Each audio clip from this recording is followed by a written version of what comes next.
Vous prenez une balle, ou vous la faites rouler, ou alors elle rebondit. Et ça, c'est aussi notre vie chrétienne. Tout ce qui peut être de nos échecs, de nos manquements, etc., il faut prendre cela tout simplement parce que la grâce de Dieu est là et son pardon est là, comme une capacité à rebondir pour aller plus loin. C'est du passé, c'est fini. Dès que c'est confessé, c'est comme si je n'avais jamais péché. Wow. Le sang de Jésus vient, c'est comme si tu étais tout blanc. Mais si tu gardes ça encore, et que ça tourne à l'intérieur, eh bien l'autre, qu'est-ce qu'il va faire? Tu n'es pas dans la lumière. Tu n'es pas dans la lumière. Eh bien l'autre, il va t'accuser, il t'accuse, il t'accuse, il t'accuse. Une fois que tu viens à la lumière, ok, c'est vrai. Ok, je reconnais. Je reconnais. J'ai un problème avec, tu vas voir l'autre. Ouais, c'est bon, c'est passé. La lumière vient, et l'ennemi a perdu. L'ennemi ne peut pas tenir dans la lumière. Et ça, c'est valable dans l'Église, bien sûr, surtout quand nous sommes en communion. Alors maintenant, on va essayer de regarder un petit peu. D'ailleurs, on a parlé de connaître. Connaître Jésus-Christ. C'est important de connaître, parce que la vie éternelle, c'est qu'ils te connaissent. Toi, le Dieu éternel est celui que tu as envoyé ton Fils Jésus. Connaître Christ et ses souffrances. Or, on ne peut pas connaître avec notre âme. La fonction de connaissance est une des fonctions de notre esprit humain que Dieu nous a donné. On ne peut connaître Dieu que par l'esprit, parce que Dieu est esprit. On a dans notre esprit humain, parce que c'est Dieu qui l'a créé, nous l'a donné, cette intuition de connaissance du Créateur. Et une fois qu'on a eu cette connexion, je dirais, de cette connaissance de Dieu, à ce moment-là, ça descend justement dans notre intelligence pour qu'elle soit renouvelée. L'esprit, on ne sait pas où il est, peut-être dans nos entrailles, enfin bon, souvent la Bible parle d'entrailles. Mais notre âme, notre intelligence, ça fonctionne là dans le cerveau, on le sait, à la tête. C'est cognitif. On ne peut pas être renouvelé. Hein. Là, c'est aussi cette histoire justement d'être renouvelé dans l'esprit, dans votre intelligence, etc.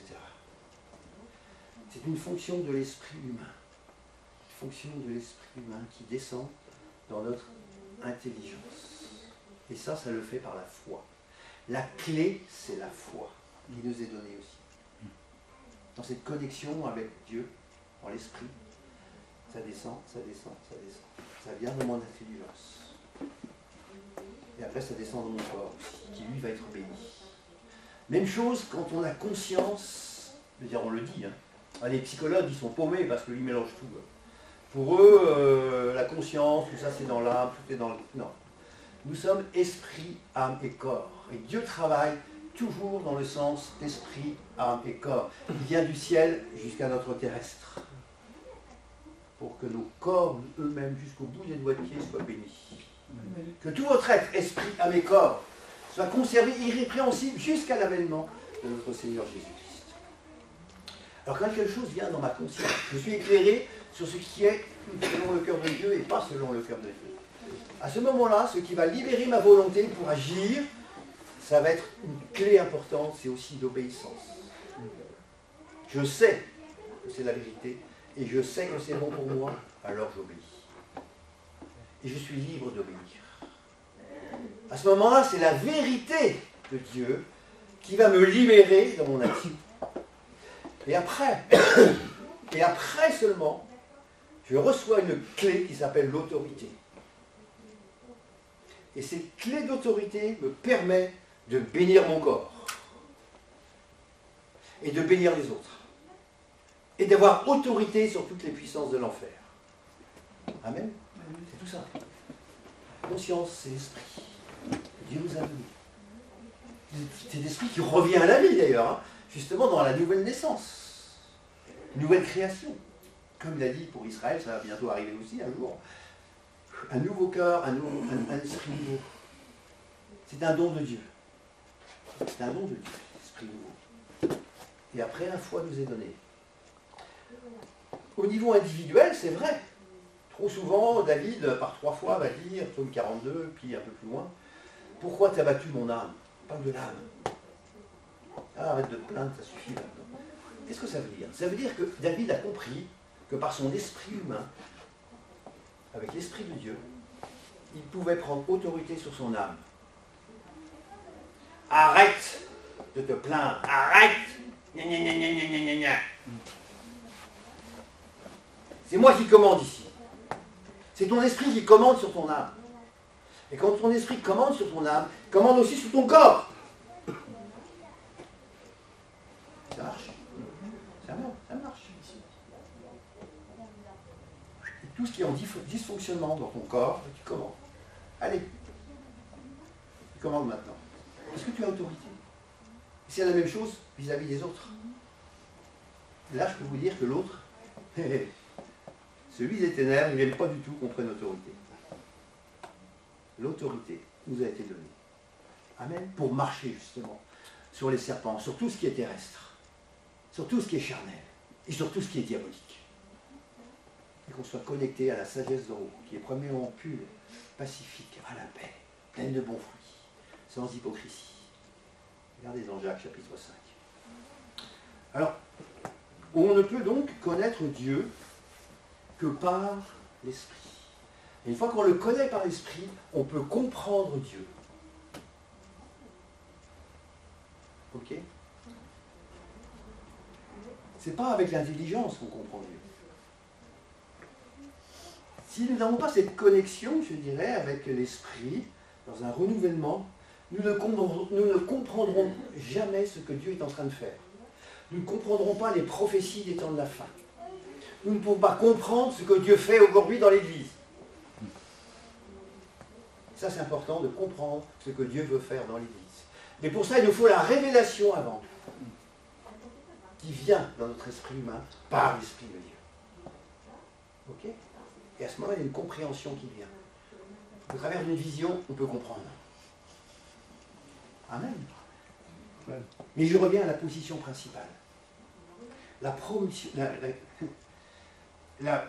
comment dire? La position principale, on la trouve dans Éphésiens, vous la connaissez. Nous, bon, d'abord, un endroit où on est béni. L'épître de Paul aux Éphésiens, c'est au chapitre 1er. Et ça doit être au verset 3 ou 1, je sais pas. Voilà, Éphésiens 1. Béni soit, oui, le 3, le Dieu et Père de notre Seigneur Jésus-Christ qui nous a bénis de toute bénédiction spirituelle dans les lieux célestes en Christ. En Christ. Le positionnement, il est toujours en Christ. En Christ. D'ailleurs, tout le premier chapitre d'Éphésiens nous parle 5 ou 6 fois de notre position en Christ. Nous qui avons espéré en Christ. En lui, vous avez cru, etc. Donc nous sommes positionnés en Christ. Et c'est le chapitre 2 après comment dire, c'est 5. Commençons au 5. 6, non, 4. Parce que tout ça c'est là. Tout ça c'est le fruit de l'amour de Dieu. Dieu est riche en miséricorde et à cause du grand amour dont il nous a aimés. On revient à l'univers. Le principal c'est l'amour de Dieu pour tout l'univers. Même s'il n'est qu'un grain de sable ou une goutte d'eau, ça c'est Dieu. C'est Dieu. C'est la puissance de Dieu, c'est l'amour de Dieu, c'est l'agapé de Dieu. Nous qui étions morts, par nos offenses, nous avons rendu vivants avec Christ. C'est par grâce que vous êtes sauvés. Il nous a ressuscités ensemble. Et ça, c'est le positionnement le plus important de la vie chrétienne. Trop souvent, nous le connaissons intellectuellement, mais c'est tout. Et on ne le vit jamais. On ne le vit jamais. Ou très peu. Il nous a ressuscités ensemble. Ensemble. C'est pas chacun, c'est ensemble. Pour former son corps, déjà. Et il nous a fait asseoir ensemble, encore ensemble. Où ça? Dans les célestes. En Jésus-Christ. En Christ. Et le voilà, ce positionnement. Afin de montrer dans les siècles à venir l'infinie richesse de sa grâce par sa bonté envers nous. En Jésus-Christ. Amen. Wow. Ça, c'est une position. Comprenons bien après les versets qu'on a lus dans Jean. quand nous sommes positionnés en Christ. On a compris que spirituellement, nous sommes en Christ. Comme Élie qui savait qu'il était devant l'Éternel des armées, qu'il était devant le Dieu d'Israël. Nous sommes aujourd'hui devant le trône de Dieu et Jésus est assis à la droite du trône de Dieu. Et nous sommes en Christ dans les célestes. Quand nous sommes en Christ dans les célestes, alors il est en nous sur la terre. Il n'y a pas d'autre moyen. Et à ce moment-là, quand il est en nous sur la terre, à ce moment-là, c'est lui au travers de nous. C'est plus moi, c'est plus mon âme, c'est plus mes petits machins gna nombriliques. C'est lui, la puissance, sa puissance au travers de nous. L'autorité au travers de nous. Amen. Amen. Parce que tout mon être est baigné, esprit, âme et corps, du ciel sur la terre. En fait, je porte en moi le ciel. Et au ciel, il n'y a pas de malade. Il n'y a pas de problème. Il n'y a pas d'animosité. Il n'y a pas de querelle. Amen. Il n'y a pas de jalousie. Je porte en moi Jésus-Christ. Je suis enfin ce que Dieu veut, que nous soyons de véritables chrétiens. À l'image de Christ. À l'image de Christ. Et Dieu poursuit au travers de l'œuvre de Jésus et du Saint-Esprit son travail pour que son Église, celle qui va bientôt se marier avec Christ, soit glorieuse, sainte, saine, mais pas sainte, saine, irrépréhensible, sans ride et sans rien de semblable. Amen. Avec qui sommes-nous fiancés? Paul dit, je vous ai fiancé à un seul époux. Ça, c'est le but que poursuit. Les fiançailles, c'est beau. Mais il faut le mariage. Les noces de l'agneau. Et Dieu poursuit aussi ce but. Prépare son Église. Jésus, il est déjà prêt, lui. Tout à l'heure, on l'a chanté. Viens, Seigneur Jésus. Viens, viens. Il vient. Hein. Vous savez qu'il est tout le temps en train de venir? Pas de la manière dont on l'attend. Parce que, bon, c'est vrai qu'on attend le Seigneur.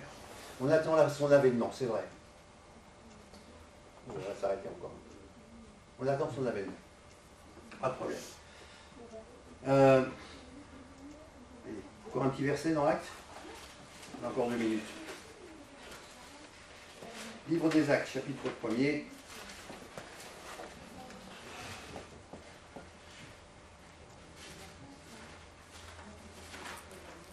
Ça doit être quoi? Ça doit être le verset 9 peut-être.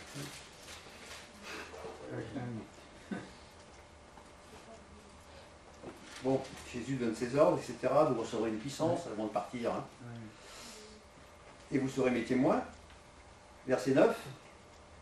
Après avoir dit cela, il fut élevé pendant qu'il le regardait, et une nuée, je veux dire en bas, alors une nuée, un nuage. Jésus. Et comme ils avaient les regards fixés vers le ciel pendant qu'ils s'en allaient, voici 2 hommes vêtus de blanc leur apparurent. Il dit, hommes galiléens, pourquoi vous arrêtez-vous à regarder au ciel? Ce Jésus, qui a été enlevé au ciel du milieu de vous, viendra de la même manière que vous l'avez vu allant au ciel. Voilà comment il est parti. Le ciel a reçu. La parole de Dieu nous dit qu'il va revenir de la même manière. Les versets disent même au même endroit, le mont des Oliviers. Et la montagne, à ce moment-là, va se fendre en deux. Il va y avoir un grand tremblement de terre. Mais comme il est parti, de la même manière, il va revenir. Marchant sur les nuées. Matthieu 24, 30. Allez, il faut quand même le dire. Donc juste pour qu'on puisse comprendre un peu...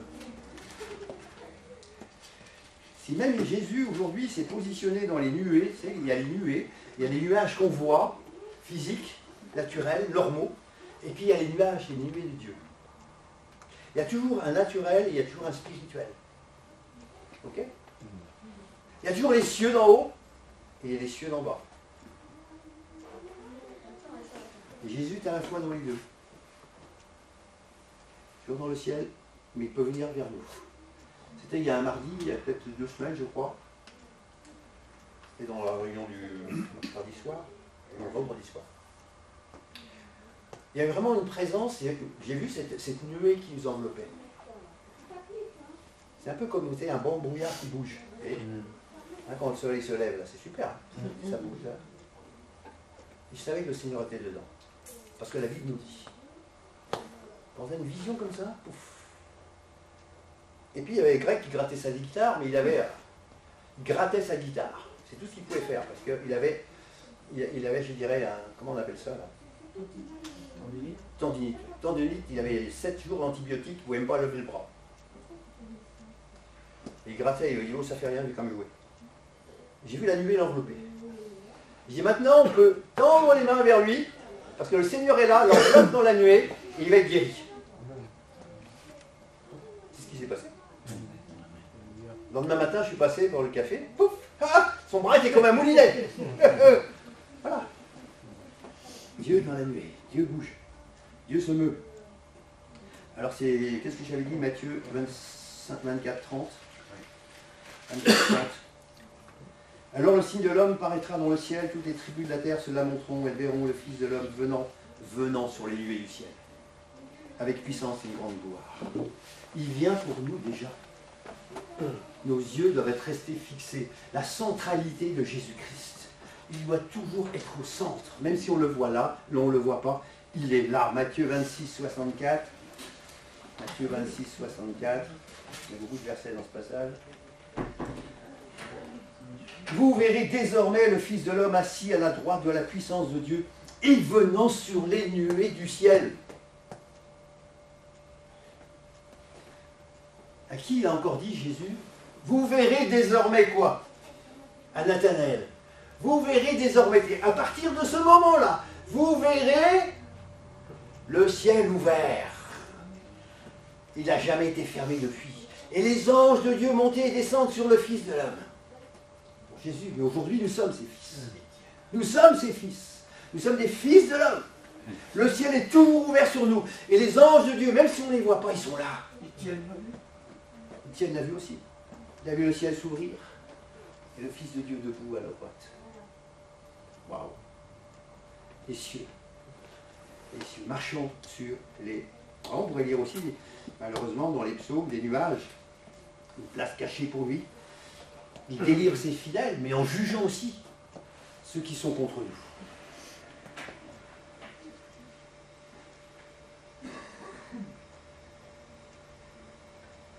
Vous savez, on a dit dans Apocalypse. Allez, on termine là-dessus. Ouais, on s'arrête là. On a pris un peu. Écoutez. Révélation, chapitre 1er, Apocalypse, et verset 7.